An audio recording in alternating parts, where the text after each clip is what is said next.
మన ఛానల్లో ఉన్న వీడియోస్లోంచి ఒక 4 క్వశ్చన్లు ఈరోజు ఎగ్జామ్లో వచ్చినాయన్నట్టు. గ్రూప్ 3 ఎగ్జామ్ జరిగింది కదా, దానిలో విటమిన్ సి ఆస్కార్బిక్ ఆమ్లం, విటమిన్ ఎం అంటే ఫోలిక్ ఆమ్లం, హెచ్ అంటే బయోటిన్, B12 అంటే సైనకోబాలమైన్ విటమిన్లు అన్నట్టు. ఈ విటమిన్ల మారు పేర్లు ఎగ్జామ్లో వచ్చింది ఈరోజు. ఇది చూడండి, నీరు ఏ ఉష్ణోగ్రత వద్ద ఎక్కువ సాంద్రత ఉంటుంది అంటే 4 degrees సెంటీగ్రేడ్ దగ్గర హైయెస్ట్ డెన్సిటీ. ఇవి చూడండి బుక్స్ ఎక్స్క్లూజివ్, మన దాంట్లో ఒక వీడియో ఉంటుంది మన ఛానల్లో, చాలా 20-30 బుక్స్ అన్ని కలిపి ఒక వీడియో ఉంటుంది.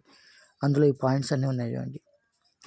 శర్వవర్మ కాతంత్ర వ్యాకరణం, బృహత్కథ గుణాఢ్యుడు, గాథా సప్తశతి ఇది హాలుడు, సుహృలేఖ అంటే ఆచార్య నాగార్జునుడు. సో ఈ నలుగురు వెరీ ఇంపార్టెంట్ వ్యక్తులు. వీళ్ళు రాసిన బుక్స్ కూడా మనకి ఈ ఛానల్లో ఇంకొన్ని బుక్స్తో కలిపి ఒక వీడియో ఉంటుంది, చూడండి. ఓకేనా.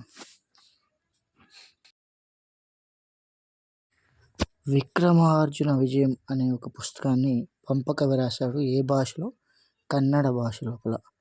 ఇది కూడా మన ఛానల్లో వీడియో లోపల చాలా క్లియర్గా మెన్షన్ చేయబడింది, చూడండి ఒకసారి. ఓకేనా. తెలిసినందరూ చెప్పి సబ్స్క్రైబ్ అయ్యమని చెప్పండి. ఈ క్వశ్చన్ కూడా మన క్లాస్లో చెప్పిన కాన్సెప్ట్లో ఉంది. చేయూత పెన్షన్ ఎవరెవరికి వస్తుందంటే వితంతువులకి, వృద్ధులకి, వికలాంగులకు వస్తుంది, ట్రాన్స్జెండర్లకి రాదు. ఓకేనా. ఇది ఇంపార్టెంట్, మన క్లాసులో చెప్పినాం, వచ్చింది కూడా. ఇక్కడ చూడండి, ఇదేం క్వశ్చన్ అంటే మనకి జోగిని వ్యవస్థ గురించి ఒక కంప్లీట్ వీడియోనే ఉంటుంది, దాని మీద ఒక క్వశ్చన్ వచ్చింది సింపుల్గా.